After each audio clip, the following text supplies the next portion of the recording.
Now we're going to move on to the new Ukrainian mobilization law. Um, and this is an article from CNN by Ivana Katsova.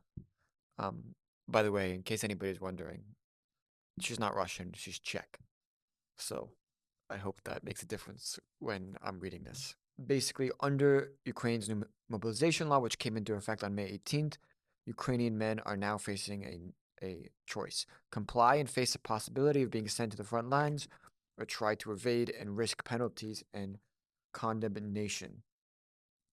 The new law requires all Ukrainian men between the ages of 18 and 60 to register with the military and always have their document on them. However, only men aged 25 to 60 are subject to mobilization under the new law. The limit has been slashed by 2 years from 27 years, but it's unlikely to make much of a difference because of Ukraine's demographic challenges. So the bill calls for all men of fighting aged to show up for medical examination and renew their data in local conscription offices. Ukrainian men living abroad also have to update their contact number and address offline. Also, the Ukrainian parliament chose not to include in the bill a clause allowing soldiers to return home after 3 years of service, which had been the standard policy before the Kremlin's full-scale invasion. The move prompted widespread outrage among those who have spent the last 2 years fighting Russia's forces, leaving them feeling abandoned and with little hope of returning to civilian life or even enjoying a proper vacation. Soldiers who already serve in the army were infuriated by the fact that the bill does not give them an end date, but at the same time leaves plenty of legal possibilities for the new recruits to avoid being called up or deployed. Ukrainian serviceman Igor Firzov said in a Facebook post, "This ambiguity shows us we're being fooled," he said. So this is continuing on the same theme, but it's from Lithuanian radio and television. Kiev is increasing efforts to mobilize men who may be hiding from military services. Consular services have been suspended for them, which has caused a great deal of indignation, especially in Poland. But this is not enough, and Ukrainian leaders have started to look for additional manpower outside the country. Recently, many Ukrainians living in Poland were informed that their expiring documents would be replaced. Ukrainians scattered all over Poland came to Warsaw in the hope of obtaining their new passports, but received bad news. There's a quote: "This is a campaign against people dodging military service. They don't ask us the reason why we left Ukraine. Why do I have to fight with the army if I left legally? The diplomats are already interpreting the law in their own way." So this is a quote from one guy who wanted to stay anonymous, who doesn't want to serve. And he says, "I don't want to kill people, and in principle, I'm not ready for it. If shelling starts on the front line, I think I will be confused and will only create problems for others. I think I'd be more useful making money and bringing dollars to the country than digging trenches or guarding military facilities." He said he believes Ukraine does not have enough weapons to militarily reclaim territory seized by Russia in the war. The only way forward, he says, is a political agreement that would lead to Ukraine regaining its land. The man said that if he was to receive a draft notice, he would leave the country. "I don't want to leave. I know that things are not so beautiful and sunny in Europe, but if I had to choose between going to war and going abroad, I would choose abroad. I would pay a bribe. My life comes first, and I realize that there is a very high chance of being killed." And this article says that many people have attempted to run away, with officers detaining many people trying to cross the border of Ukraine on a daily basis. So, we've got a bill that is trying to get more people to serve. Now, obviously, it's not Ukraine's fault that they're in a war, um, although some may disagree with me, but I don't think it's their fault, at least solely. But they need people. This is kind of actually an interesting parallel between that migration thing, because Russia doesn't give a fuck what you think, right, about going to war. It's just drafting men who just turn 18 or essentially younger. Like, send them off. We don't care if you get killed, you know, just go, right? So they don't, and also Russia's population-wise is a much larger country, so they don't have problems with personnel, right? Ukraine, on the other hand, is trying to play the balance between caring about people's lives and respecting their choices, but also needing men to actually serve in the army if they're going to win the war. And it seems like, based on the article, personnel is a huge problem for them right now in the war. So they're kind of faced with dilemma is like, this new bill seems to be imposing stricter laws on men who don't want to fight. Um, but at the same time, they want to kind of still respect people's choices. But I don't know. Yeah, I mean, I think the question here, like setting aside any, moral concerns we have for, who's right in the conflict, I think it's like, what is the end goal for Ukraine? Like, what are they? They're just keeping on sending more and more people, using more and more resources, and like, what are they actually hoping to achieve? Like, realistically, like, what's going to happen in this war? Well, I think that's an interesting question. Yeah, which I don't think you're ready to answer. But before we jump into that, I want to talk more broadly about mobilization laws and whether or not you think it's just for a country to insist in a war zone to insist that its civilians participate in the war. Well, that's what I'm saying. I think this question is though important. You can't avoid it because I think it's justifiable depending on the circumstances. If you're sending them, if there's a actual chance that something will be gained from it, you have like serious like there is a it's necessary to do it for the survival of the country for whatever greater purpose is happening. Then I mean, sure. I mean, you can conscription. It's got to be done. You've got to increase it. But is this one of those causes? That's So the you're saying question. if there's a clear strategic goal and a clear means to achieve that strategic goal, then it's just. But if there's no end in sight and no strategic goal, then it's not. Is Yeah, that kind that's of what what you're I'd say. saying? Yeah. So I guess here I'll disagree with William for the first time in our Alright. conversation so far. Juicy. Well, I guess I want to be more broad because if we're talking about like a strategic goal, I don't think that can be advertised in terms of like how would exactly that would that look like? Would the military be like, okay, we want to take this city, and we need you to take the city, right? And then I mean that seems like too specific. Maybe that's what I'm trying to say. So if I had to I wouldn't think about it in terms of a specific like strategy goal of taking the city, but more like broadly in a war, like what direction is this war heading at? yeah, so maybe we can't come to a compromise then. It was a Right, short-lived 'cause- conflict. Well, because there's tactical objectives and strategic Yeah, objectives. So I meant like they need like a general theme, I guess, is what I'm trying to say. So, for example, so your question is it right for a country to mobilize people? And I think the answer would be, I Against think their William is, will. Because obviously, if they voluntarily want to go, that's perfectly fine. conscription. sure. And no, yeah, I agree. And I think we agree that that comes down to the actual situation and whether the country has so basically I'll put it this way.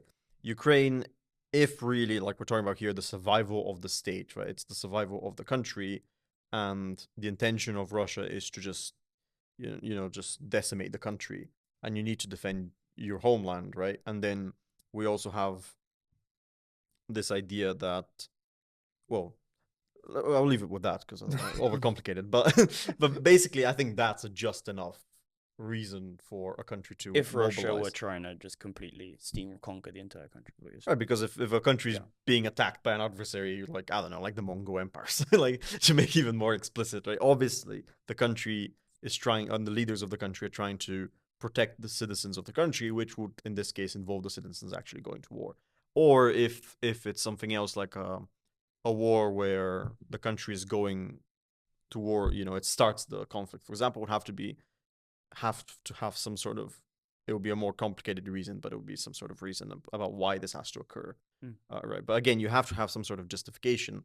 If we're talking about morally, like actually morally requiring people to go to war, I think the question is different for, obviously, for the individuals and whether they should actually go. Like we see here that obviously Ukraine, the country, has decided that it's right for mobilization to occur. But the question is, like, the individuals clearly disagree, because some say that you should do it, and then some say that you shouldn't. And obviously, here we have this idea that the ones who say they shouldn't are cowards, and they have like ulterior motivations than the ones they state for why they shouldn't. Yeah.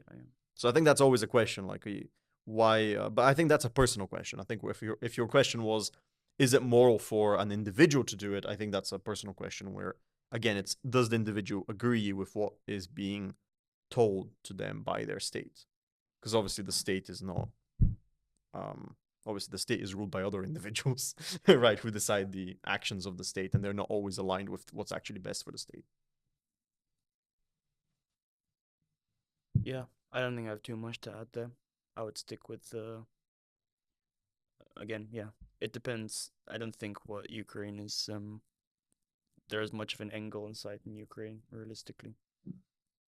I mean, but isn't So we can I just yeah, go ahead. so you're saying that at the moment, the way it's been presented, because they don't have like a clear goal, it seems like they just want to Perpetuate the conflict. perpetuate the Yeah. conflict. So you're saying that it's not right, the mobilization laws. Yeah, I'd say that. I think. But Okay. isn't I mean, isn't the purpose of the mobilization laws to have more people to defend against Russia taking more territory?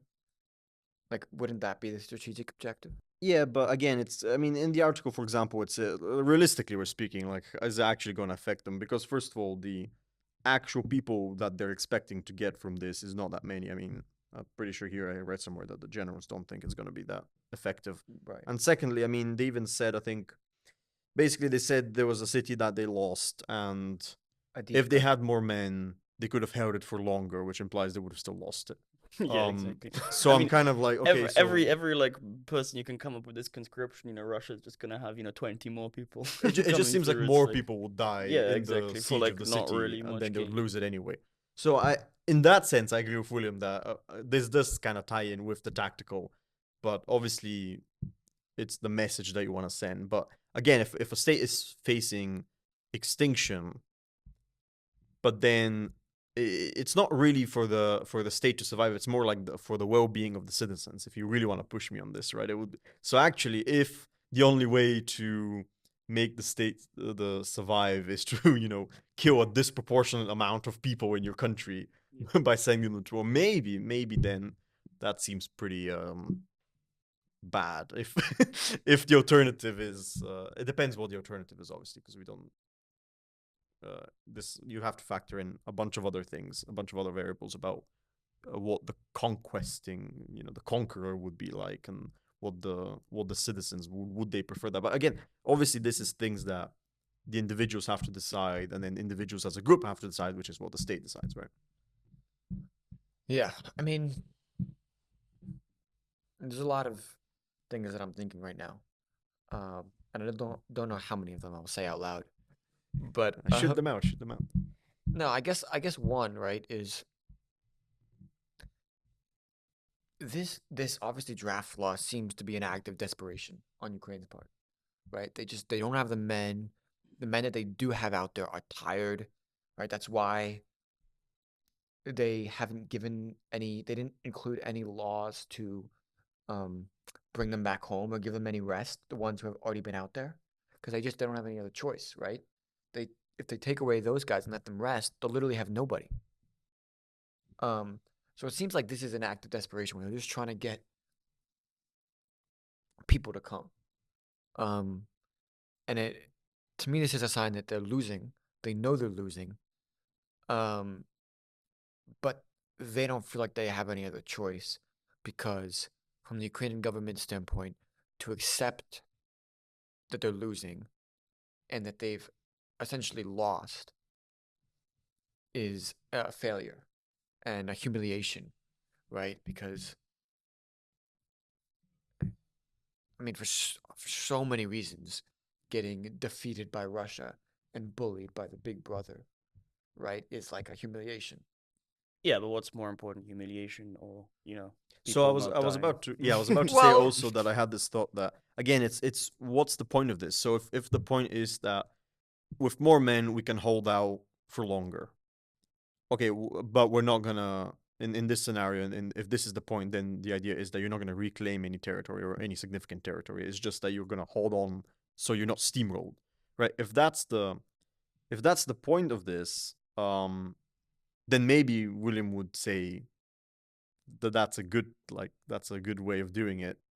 But then the idea would be that you're trying to force Russia into negotiations for peace, because you're saying to take over more would be too hard for you, right? It would be Not too worth costly. yeah. Exactly, it wouldn't be worth it. So if that's the end goal, then then we can say that maybe it's justifiable. But if you're saying if what I think William is saying here is that, well, you can correct me if I'm putting words in your mouth, but if the goal is instead, well, no, we have this idea that we're going to push back, with more men we can actually push back against Russia significantly enough to actually reclaim more territory that we've lost, and we're not going to negotiate basically until that occurs.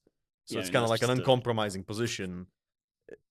Then the question is, how realistic is it, given that the whole argument for there to be mobilization in the first place is that Ukraine is severely outnumbered and not the forerunner in the conflict, right? So it's kind of like you're kind of backtracking when you try to make that second scenario more feasible, because now you're going to have to say, well, actually, it wasn't as bad as we thought when we wanted the mobilization to occur.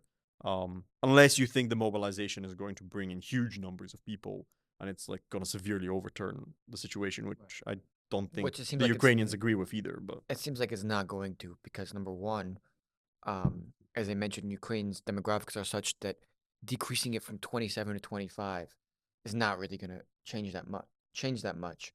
And also, I suspect that a lot of people in Ukraine feel the same way as this guy is like, obviously, I don't want Russia to win, and I'm against this war, but I feel like my purpose or my role can be better served in some other role besides being on the front lines in the trenches. I don't really know what I'm doing. I'm not built for this. I can assist in helping the economy, feeling the effort in some other way, right? I suspect that a lot of people feel that way, and a lot of people abroad, Ukrainians abroad, also feel that way. Is like, yeah, I am against it. I want to support it, but I feel like I can play a bigger role in sending money. I have a sneaky suspicion that what the Ukrainian government and Zelensky are really hoping for, and what they're really trying to do with this, is signal that they're desperate.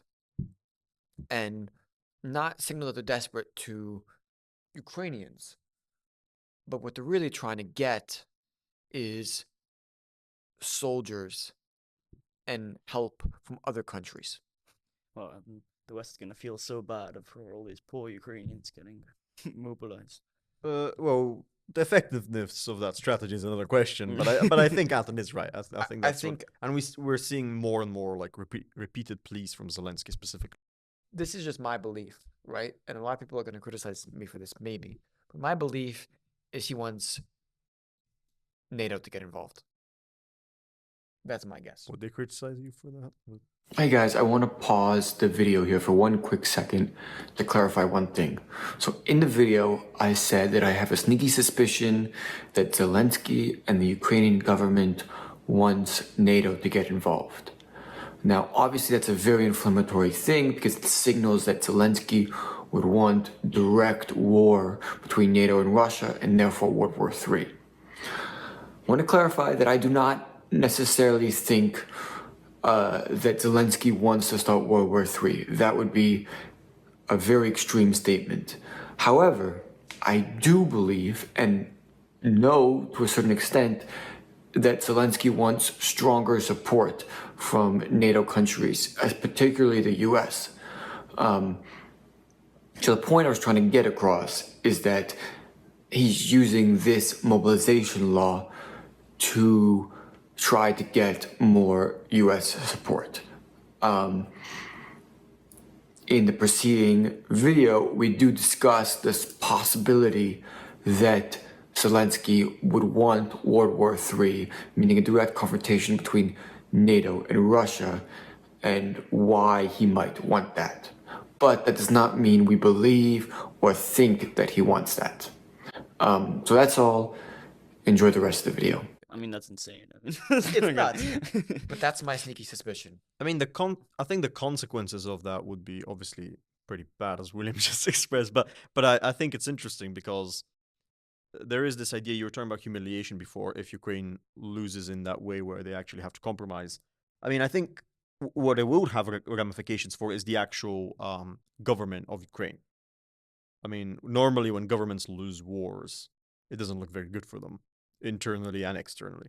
So I think that's a thing that, a consideration that the current Ukrainian government would probably be having. However, obviously, we don't really know their motivations, and I don't know if I'm going to be as quick to attribute that kind of motivation to them in order for them to stay in power. Basically, that's what I'm saying. Yeah, that's what it would be. Yeah. Wait, It would be more self-interested. I'm than not getting that. actually I'm not getting the interested in hints. What's the? Well, if you're saying that the government of Ukraine wants NATO and Russia to go full-scale war I don't think it in wants Ukraine, them to go full scale war necessarily, but I think it definitely wants. well, that would be like a serious escalation, though. Yeah, that would be a course. full-scale war, though. Yeah, if the NATO gets involved, that would be a full-scale. Like war. the Russians would have to escalate more in order to compensate for what's happening, right? So it wouldn't. I understand, but I guess I don't know if I'm gonna go so far to say that Zelensky wants nuclear war in World War III. Well, that's a possibility. If that happens, we don't that's Well, wait, it's a possibility that it happens, or it's a possibility he wants that to happen. it's a possibility that it happens. Ulterior motive. Yeah. It would mean he's willing to take the risk if he does want to have a. Oh, you mean, yeah, see, in this scenario, he would definitely be taking the risk. And yeah, I think that's why we were saying it seems, well, it would be a self-interested reason. That's the only reason I could think of, because for the country, I mean, it's going to be target number one in that conflict, right? Both if we have people fighting, or even if a nuclear weapon is used, I mean, where it's going to be used. Yeah, I mean, as serious escalated, the Ukraine's just going to be caught in between, like, NATO and Russian forces. It's going to be, like, completely. Yeah, it'll be like the destroyed. worst place to Yeah. be on the planet. So yeah, I don't think. Well, I hope that doesn't. That's not what's going on. Well, okay, then we've kind of danced around this question, but I mean, Well, okay, okay.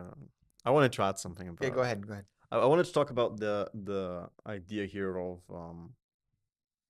the guy who's talking about him not wanting to be conscripted and how he's not going to go to the front line. I think. Do you guys think the real reason, like the actual underlying, like philosophical reason here, is because people, and I think this ties in with what William was saying about the countries having some sort of goal or some sort of thing that it wants to achieve, is that it's to do with purpose. And like, if people think that a war has purpose, then they would be willing to put their life there because they actually think that they're dying for something, No, so they have a absolutely, purposeful death. absolutely. Yeah, I think that's, so I think the main thing, I mean, I know he gave like a number of reasons here, but I think like the main reason people feel this sort of desperation is that they're feeling like they're just giving their life away for a conflict that's not going to end well for them. They're not going to have a meaningful death, basically. It's not going to matter. I think fear too plays a role. No, I agree. I think fear and not wanting to kill a person and so on. You can overcome fear in order to like go into war. Like fear is always a factor, but if the cause is meaningful, the fear will be overcome, and the fact that it's not meaningful enough to overcome the fear means that there is sort of just a yeah, you can overcome your pointlessness to moral it. principles. You can overcome your inability to wage warfare by learning how to, right? You can overcome all these things, but the purposelessness seems to me like, I mean, if you truly think there's no purpose to it, then I don't see how you can overcome that. I mean, I think you're right. Like, look, if a Russian with a gun showed up in front of their house and was like, "I'm gonna kill your mother and sisters," I think the dude would pick up a gun and fight back. Yeah, Right. exactly. Right. But I think But the problem is that it has to be like a more abstract well, notion of purpose here, right? the problem is, this idea of nationhood and everybody's your brother in the nation. I don't think many people actually think like that.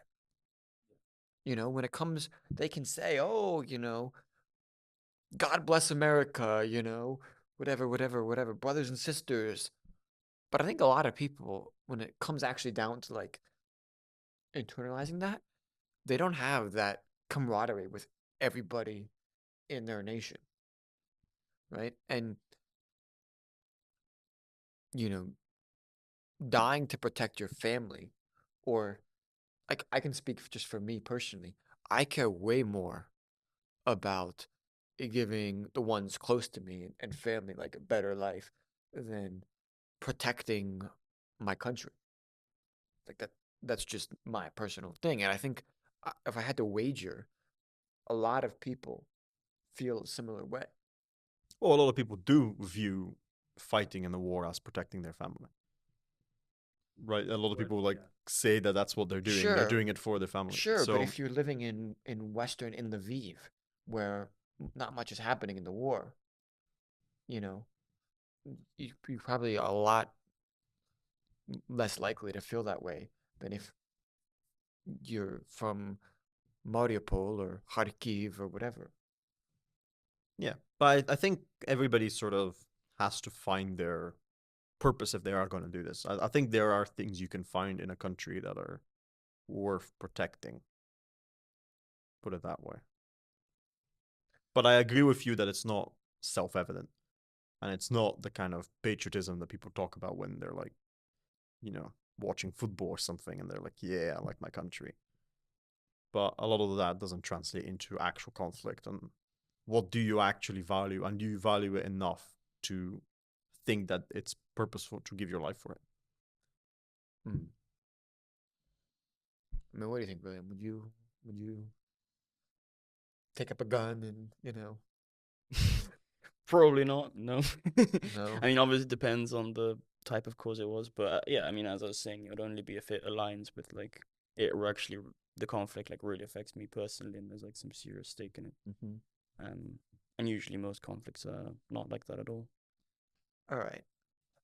Well, I mean, given that we've kind of established that the only way we can justify this, and the only way that we ourselves would see ourselves going in, would be if there was a real purpose to this. Um, I mean, you asked this at the beginning, but like, okay, well, what is the how do we what is the purpose for Ukraine at this point? Yeah, well, I mean, they're gonna have to sue for peace at a certain point, I think, and they're obviously gonna have to concede like something to Russia, territory for certain. Um, for being realistic about it, that's where it's gonna happen. It's just a matter of time. They can drag out the conflict longer and maybe get a more advantaged position on the table. But Like, is this the point where we can legitimately say that Ukraine is lost? well, I mean, depends how you see it.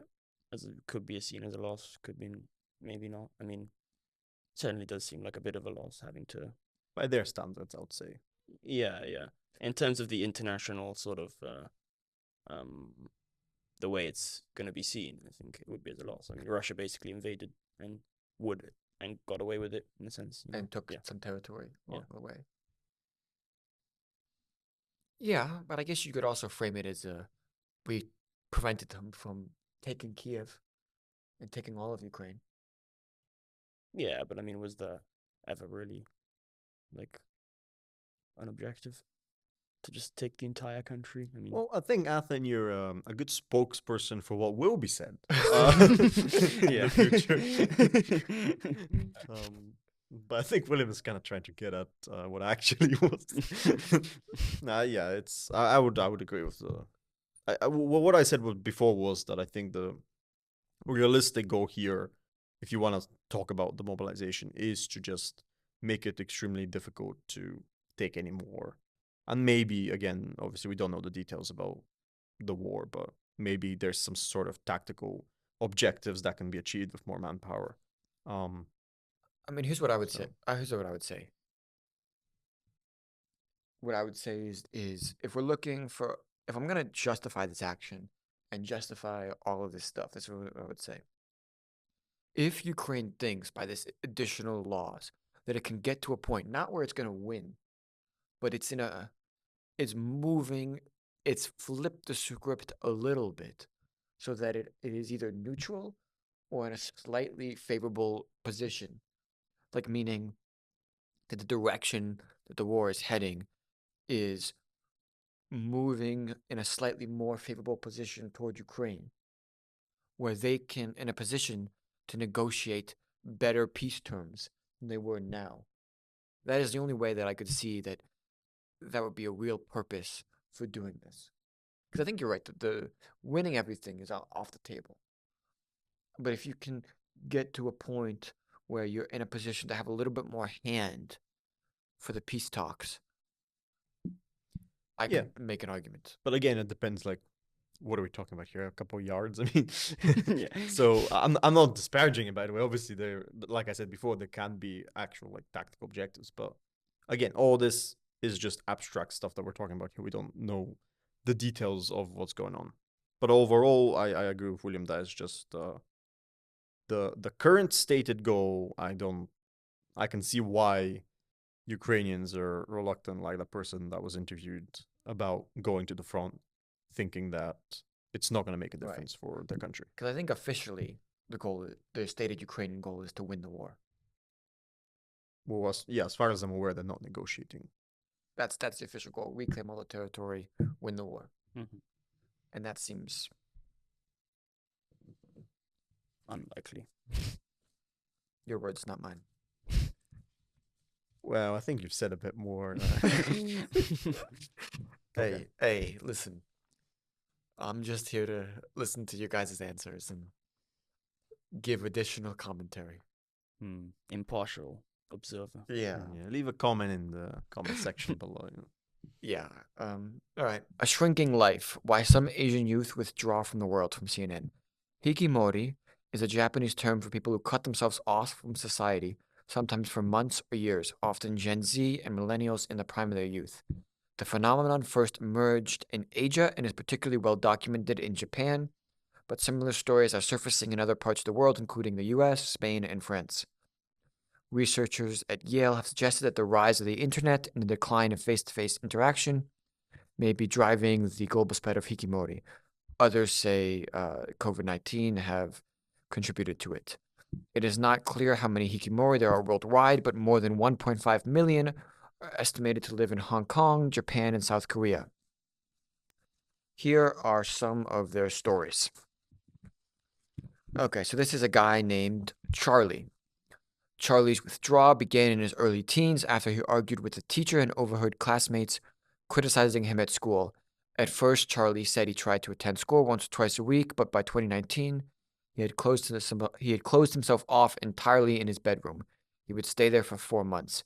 He didn't respond to friends' messages or confide in anyone, feeling like nobody would understand anyway. His parents occasionally urged him to go to school or outside, but they mostly left him alone. Charlie shared a bunk bed with his grandma and spent days burrowed under the covers. He even took meals in bed, balancing bowls on a tray. He only got up to use the bathroom and take dishes to the kitchen. Like many Hikikomori, he would sleep all day and wake at dusk. Then at night, when his family went to bed, he spent hours scrolling on his phone. Charlie said there wasn't one thing that sent him spiraling into isolation. School played a part.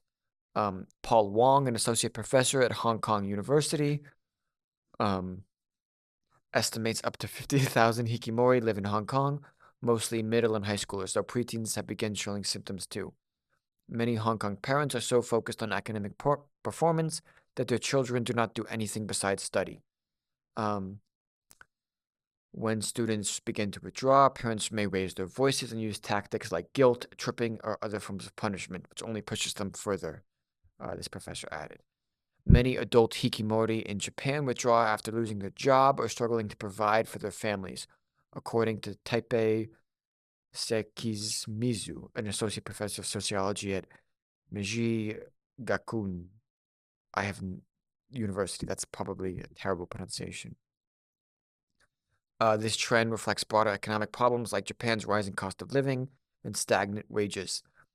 A recent government survey found that Japan has nearly 1.5 million Hikikomori, and unlike Hong Kong's teenage Hikikomori, Japan recluses span a much broader age range, said Sikimizu.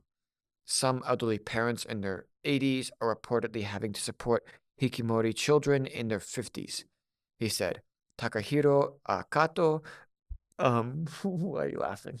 No, children in their 50s. You know. Yeah. They're not really children. They're in their 50s. Well, they're children to the parents, I think. Anyway, Takahiro Kato, an associate professor at Kyushu University, I need Takeshi here for this pronunciation, said Japanese men are particularly at risk because of the pressure on boys to go out and work hard. Some Hikikomori withdraw over and over. Sung Oh-hyun, a 32-year-old South Korean, has secluded himself about 5 times for separate reasons. Okay.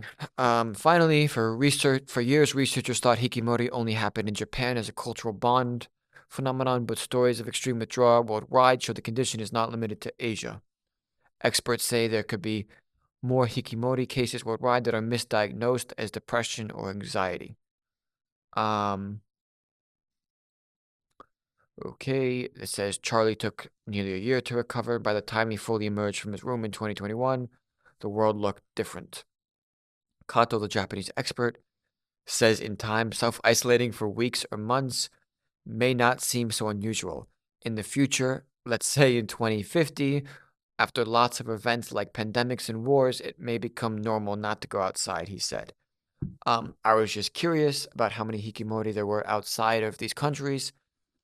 So I did research, and the only study I could find from Scientific American said that in a sample by the University of Buffalo, 2.7% of a sample of American university students have been Hikikomori in the past. Apart from this, there's been no systematic investigations into the prevalence of Hikikomori in the United States. And there have also been a concerning number of cases in countries such as Spain, South Korea, and Nigeria. So there you go. That's Hikikomori. a random selection of countries. I think they chose those selections to show that it's diverse. South Korea, Spain, Nigeria. Okay, among others. Okay. Yeah. Sense. All right, Professor William Hamilton. Okay. Why do you think this spike in Hikikomori has occurred? So I know in Japan it's not actually that new a phenomenon. They had in the early 2000s, there was like otakus was a big thing, which was pretty much the same thing. There was like a lot of people staying inside, and I remember like hearing there was a big like one of those culture war kind of things about how manga and stuff is poisoning the kids' minds and making them all stay in. Yeah, Japan specifically has this problem worse because of like the very honor-bound traditions that they have regarding work, and I can definitely see how the pressure just like mounts to a point where it's just unsustainable, and it's either you go like all in or you're like nothing at all, in terms of engaging in the outside world. I mean, I think there's a case in Japan where a train driver, arrived something like 10 minutes late to the train stop, and he resigned out of honor, like dishonor. So yeah, it's quite serious then. But one thing I'll say about this article, I was a bit confused at the end when they say that hikikomori cases are misdiagnosed as depression or anxiety. I mean, maybe I'm missing the ball here, but it seems to me that it is a case of depression and anxiety. Like, what else would it be? It's not like these people are just rationally choosing to, I'm just going to live on my own. I think I was supposed to basically say that in the West and other countries, it's said that it's depression or anxiety. Like they don't use the word, or they don't term it a particular condition. Whilst the article was arguing, because it says later that it's a particular condition because it involves social withdrawal.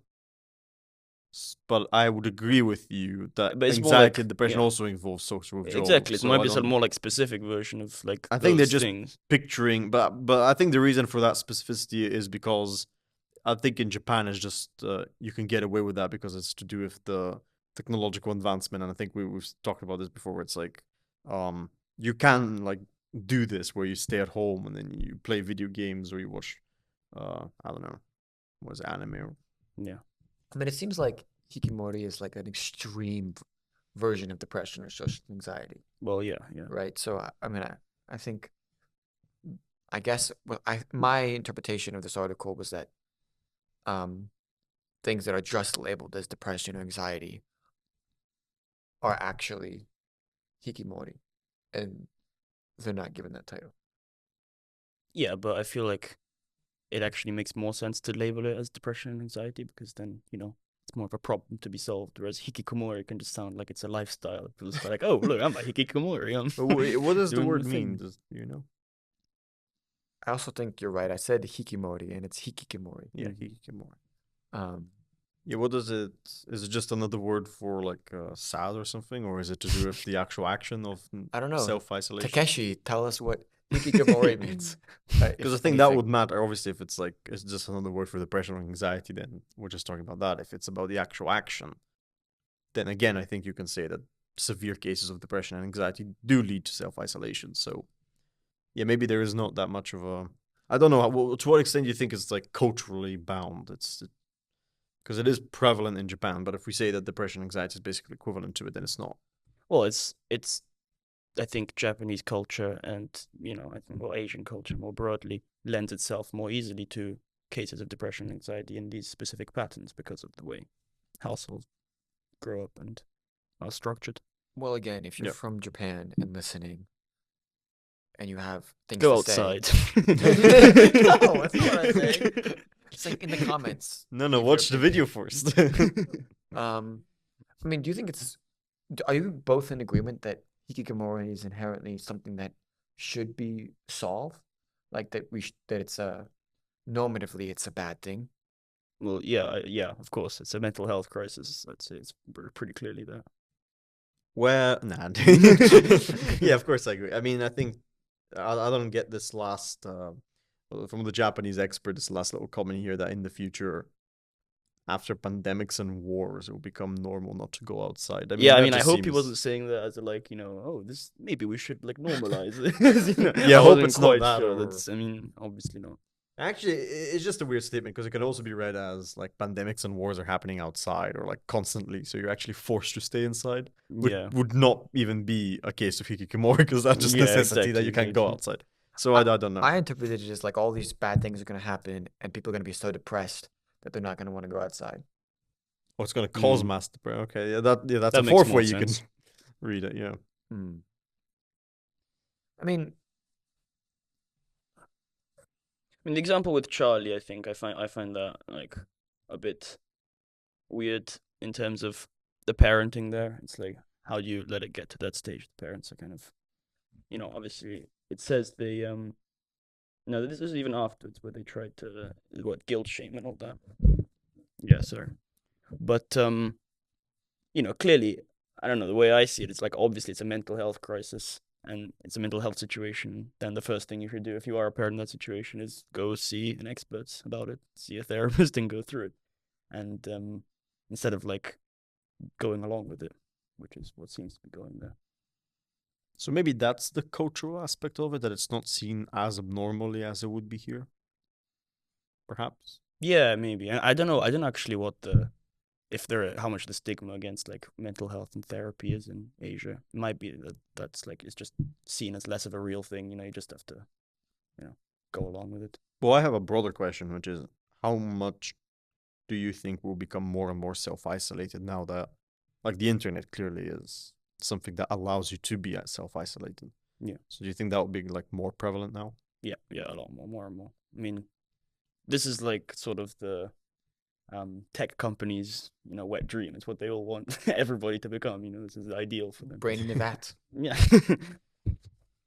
Yeah, you're just exchanging information with the computer, It's you receiving information, then you're just typing. Yeah, and the computer just get slowly involved in gets it, yeah. better and better at knowing exactly what you want and how to keep more and more of your time.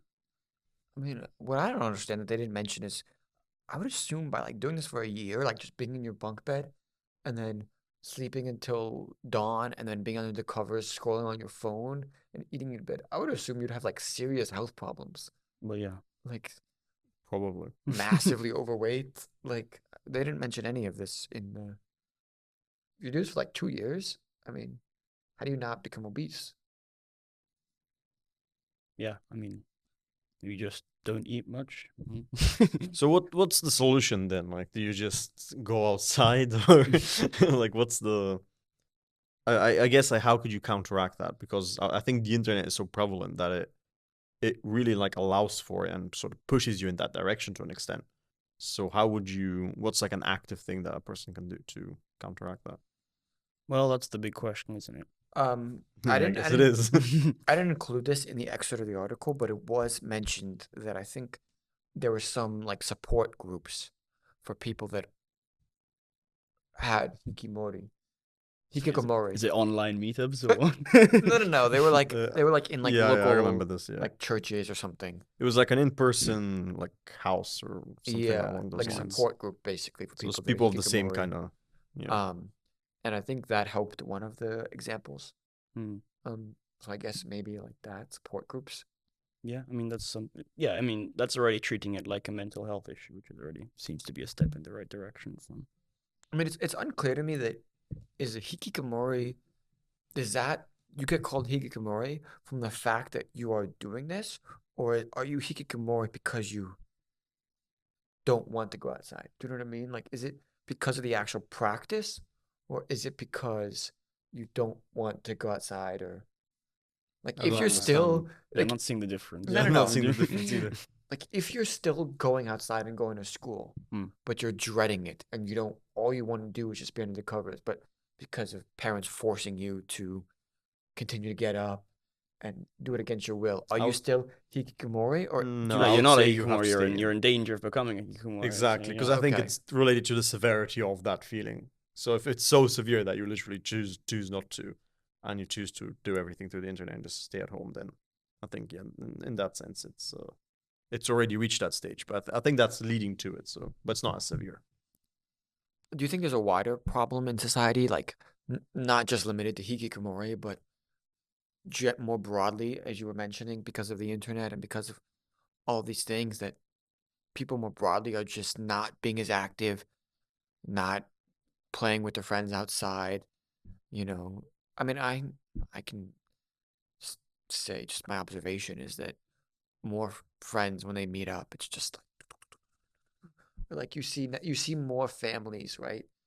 Go to the dinner table and everybody is, you know, Yeah, on the their iPad phone. kids. I've seen, yeah, you see kids at the table. You see like a family of like five or whatever, or four, and there's a one kid who's older, the parents, and then the little kid who's like 3 or 2 is just there with his iPad playing the games.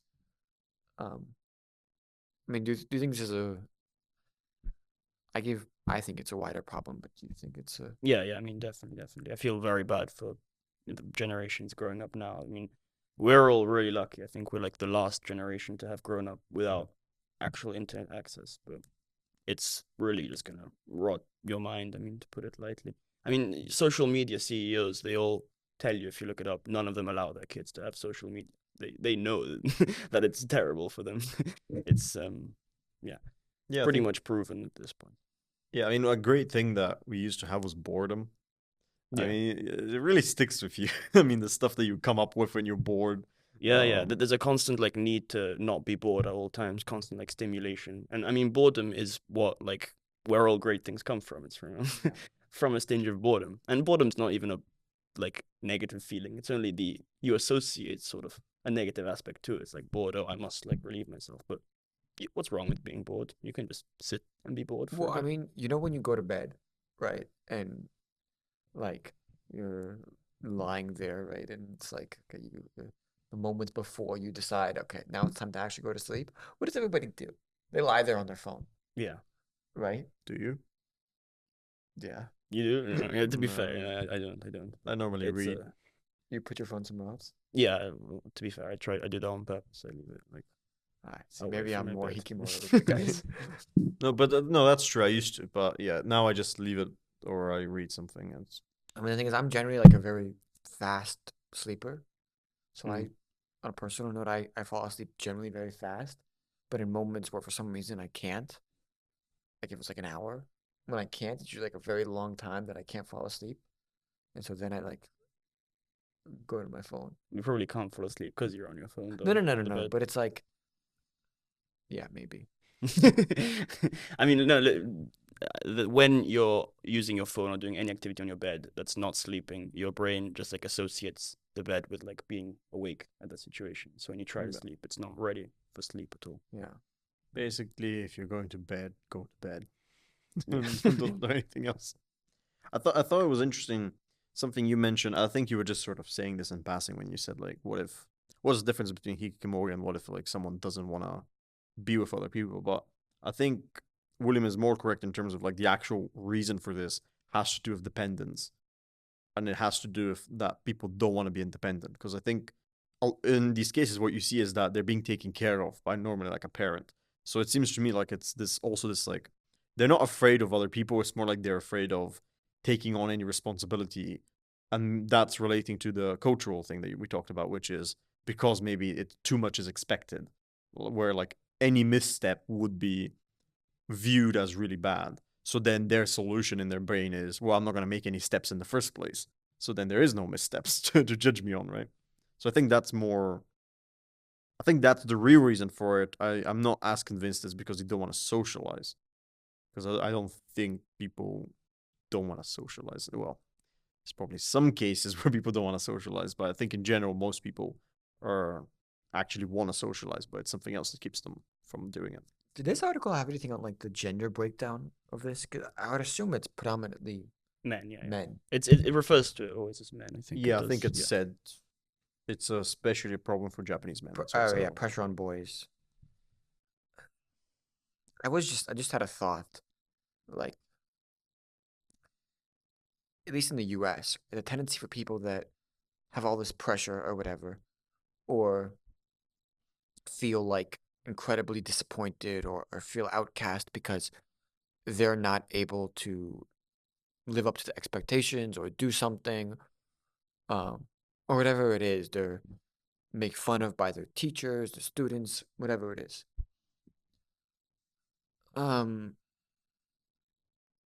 it seems like rather than just curl up in a ball or like curl up in the covers or whatever and scroll on their phone, there is some of that, but also it also manifests a lot of it in like extreme violence and like taking the do something with your life way too far, right? Um, School shootings, you refer. not just school shootings. I mean, yes, primarily, but also just like joining gangs or other forms of like that stuff. Um, and it seems like those two things there is a little bit of a link to them, right? Because when I was reading about this Hikikomori thing, and I was thinking like of these types of people, it was like in my head, my immediate thought was, okay, these are the types of people that would probably read on the news in the U.S. as the ones who end up like taking up a gun and shooting people. I think now I'm speculating a bit here, but same. I think maybe it's because in the Asian countries there's a lot more the tradition of household and like families and all that, so you can sort of just get away with doing this, you know, relapsing and staying at home forever, and you'll be taken care of and still go on fine. But in the US, it's a lot more individualistic, probably because of the capitalism and all that. So there's the idea that people have is like, either I go a millionaire or I die. There's no in between. I'm not gonna live some like meager existence. It's just not good enough. Yeah. But also, I mean, like when you're on the social media thing, right, and you're just scrolling the things, usually the things that come up in the algorithm are like the you're getting a regurgitation and an echo chamber of like usually um I don't want to use hate, but like there's a very polarizing I can say like a lot of social media feeds and a lot of the videos they're directed at whether it be a political party or a ethnicity or a specific issue, right? It's just a continuation of um, denunciation or like posing as this is the problem. Yeah, because it's supposed to. The important thing is to activate an emotional response Right. that staves the boredom for a bit and keeps you like more engaged. And so the only thing that gets promoted in these algorithms is stuff which is effective at doing that. So it's going to be more and more radical, less nuanced, more Right. all this stuff. And the reason I brought that up is if you're not talking to people, interacting with others, and actually Yeah, experiencing you think daily that's what the life, real world is. that's what, when you're just scrolling and you're just thinking, oh, that must be, and you start to kind of form the ideology starts to become your like entire life and the entire Yeah. world around you. Yeah, it's scary stuff, to be fair. We're only just seeing like the effects of social media on politics more broadly, but it's yeah, it's not good. Not good at all. Yeah, I think it's related to what we talked about before with like the perception of people in different countries, because it's exactly that. It's this idea that the internet gives us a lot of knowledge, obviously, and it's like easily accessed knowledge. But I think a lot of people just don't also consider the obvious limitations of that knowledge, which is that it doesn't really give you the experiential knowledge, or it doesn't really put you in those scenarios to actually understand everything. And that would be true even if it was trying to be nuanced. But, moreover, it's not trying to be nuanced because of what you said. So it's actually it's it's twice removed most of the time from the actual events it's trying to describe and the actual ideas it's trying to explicate. Yeah, one thing I was thinking as well with the internet, it's that obviously the internet makes this phenomenon worse because it allows you to actually do it, stay in isolation and not get bored and be entertained. But also, I think another aspect of it, exacerbating it, is like when you grow up with the internet, it's sort of like you already know everything that's going on in the outside world. You've already got like a decent idea of like a full picture.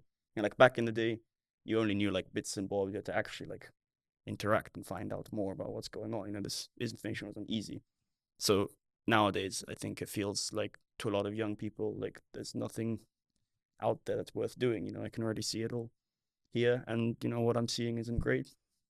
Yeah, I think actually, yeah, sorry. Yeah, I was gonna say like actually this message that you don't know as much as you think you know is actually a good thing for younger people, because it's saying that it's this like tendency for adventure in young people where they actually want to like discover new things and gain new insights. It's not lost just because the internet's there to give you the information, because as I said before, it's not really like the same thing as experiencing it like directly or understanding it your own way. Um, so yeah, I think that you're onto something there in terms of if you understand the limitations of the internet, you actually gain something back in terms of your life. Whilst now, I think a lot of young people do think that it's all been done and basically it's out there. We can read about it.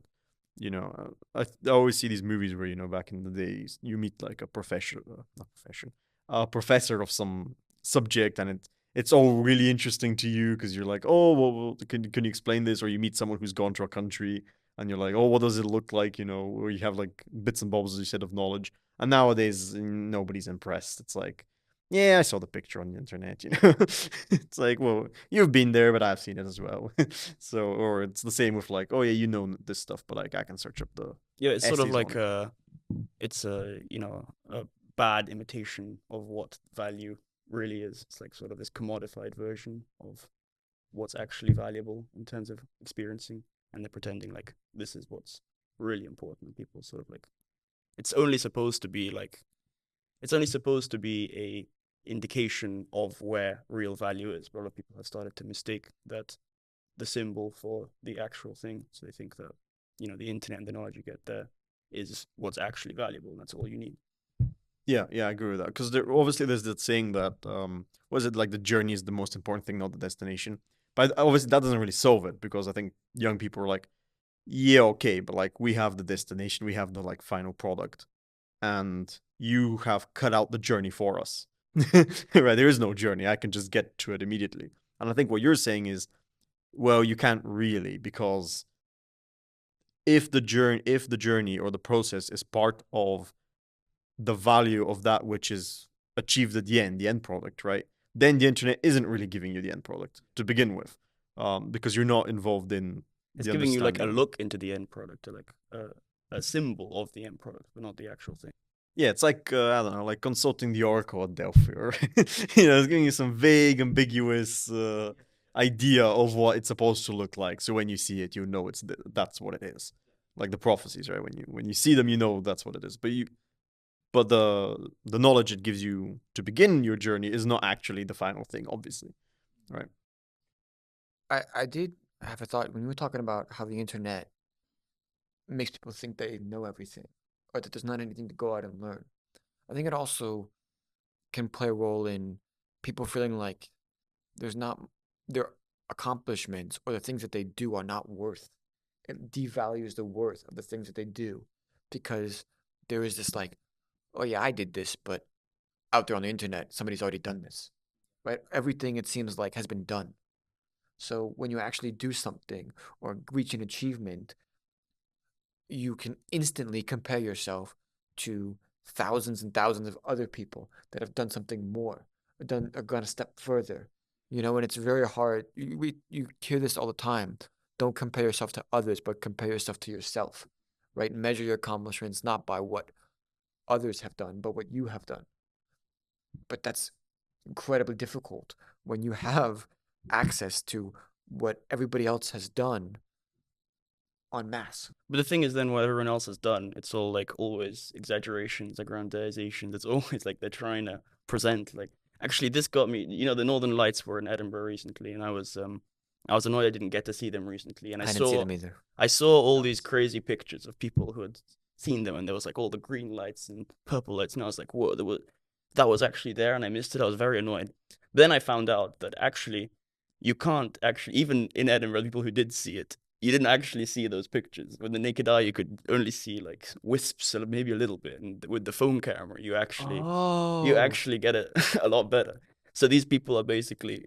When I realized that, I was annoyed because like everyone here is like trying to. They literally, when I speak to them, they're pretending like they saw that. It's like, no, you didn't actually see that, And these people, they don't actually want to see the Northern Lights. They just want to tell other people that they saw the Northern Lights. And Yeah, I think also. Well, I was gonna actually say something and then I changed my mind because I was gonna say there's obviously this thing where with the internet is on one side it's what you said about meaningless because it's showing you like the scope of the world and then you're kind of like, well, I'm kind of irrelevant. But then at the same time, I was thinking, well, maybe the beneficial idea here is that it's showing you different perspectives, and I think that is beneficial. But at the same time, the internet's not trying to do that. It seems like that's like coincidental or like accidental because in reality the internet is trying to give you only what you want, supposedly, right? And how many people actually go outside of their field of vision, again, like we were talking about with the journalism to do with like Eastern Europe or other countries, but it's the same thing with philosophical ideas. It's like how many people actually go out of their way to search up all that information that's contrary to the viewpoint? Probably no one, right? Or very few people, right? Most people, the internet is just giving them what they supposedly want to see. So even there, it goes back to your point about it's giving you something that's actually fake. It's an imitation. It's like, yes, it's giving you all the knowledge, but it's not giving you all the knowledge because it's only giving you the knowledge that you already know, basically, and it's just like advancing on that, but it's not going to give you any more. But yeah, the even scarier thing you're saying is like you're saying with the internet, it like marks with the algorithms, they give you what you want. But even more scary about that is that they form what you want. They make you think that you want this, and in reality you don't. Well, yeah. Well, the biggest thing that makes you think you want is the fake product. Yeah. Right? It's the imitation of that knowledge. And that's also interesting that the reason that doesn't happen in real life is because you just fail if you've got a wrong perception of things, right? Or you come across another person who's got a different worldview from you, and then you actually have to deal with that person because that person is an actual concrete, intelligent human being in front of you who's going to talk to you, and that's going to have actual repercussions. Also, the internet, obviously, a lot of people have made this point about like Twitter, and it's like it's inflammatory and it's trying to get you to just say whatever you think, and then it shows you all the stuff that's like against your worldview, so you get like really angry. But it's interesting how again it's pretending like, oh, you're discussing with people, but you're not really. It's simulating the reality of it, but it's Yeah, not. it's not. Yeah, you're not actually engaging with them because I mean, what is it, like a cent? How many characters was on Twitter? Like It's just right. So it's just like a sentence. Like you're not getting anything. You're not interacting with the perspective of that other person the same way as when you're sitting across from them. Yeah, no, definitely. Well, I can even see how this goes into like relationships and things because you know how they have all of these. Have you noticed how like the theme of the dating apps have become more and more specific? Like you see all these ads, and it's like, oh, this is the dating app or the meetup group for people that are, have this property, and this property, and like, Mm. you can. And it's like advertised. You can find somebody that has all of these things that are exactly like you. Or like even the normal things like Tinder, right? You have the very long list of like, things. And people generally look for the person that matches with uh, their interest, their political ideology, their values, whatever, right? So even when you meet these people in real life, you're not really interacting with, people that have on a wide spectrum of different viewpoints of you. You're really even just getting the people, or if you wanted to, you could really just get the people that all have the same opinions and values as you. Well, yeah, the thing with dating apps, I've always thought as well, it's like people, I mean, get very, very selective in dating apps. Like you'll only swipe if it's like meets this and this criteria specifically. But I think that does a disservice to general dating because like in the real world, you're going to be much, much less selective. Some person can be, have none of the things you want, but he's you just click in the moment, and that's what gets you to go. It's sort of it's more volatile, it's more adventure to it. Whereas in the dating app again, it's like comforted and like commodified for it to be just like everything has to be all squeaky clean. I think it goes again back to that point that it's presenting you with a fake thing because it's saying that, oh, now you have more autonomy, you have more choice. Because the idea is that without the internet, well, you just get what you get, right? You don't choose the people you meet, right? So your friends and your partners, like all those things are, in a sense, not your choice. Obviously, they're your choice in another sense, but I mean, like you don't. At the end of the day, you don't really choose to meet them, right? You just do. Right. With It's the trying to like internet, control yeah, all with of the this, internet, it's presenting you the idea that, oh, you get everybody on the planet, right? Again, approximate, but like you get everybody, right? So it's you get your own choice. You get to select how exactly you want them to be. And obviously, some people have complained about that life is about spontaneity. It's about, but I think that's only the surface thing. The main thing is that it's trying to say you something that's not true. It's trying to tell you that it's your choice and you have the pick. But again, like what you just said, it's not your choice. It's actually choosing for you. So the app is already doing something that's different from what you would do in real life. Exactly, setting like a framework for how you should act, which you then internalize by using the app. Right, and it's not your framework. Yeah, it's not. So it's as if it's like, oh, you have a lot of choice, but actually you're only going to do it the way we want you to do it. Yeah. So how does this tie back to Hikikomori? Yeah, we got a little bit digressed in lots of ways. Yeah. Well, it's internet. We're entering a pretty digital terrifying age. Yeah. I mean, I always think it's crazy. Like when we were kids, we still had like video cassettes going on, Now already in just 20 years, this stuff has changed like so much. Our lifetimes are going to be incredibly interesting. That's what I'll say.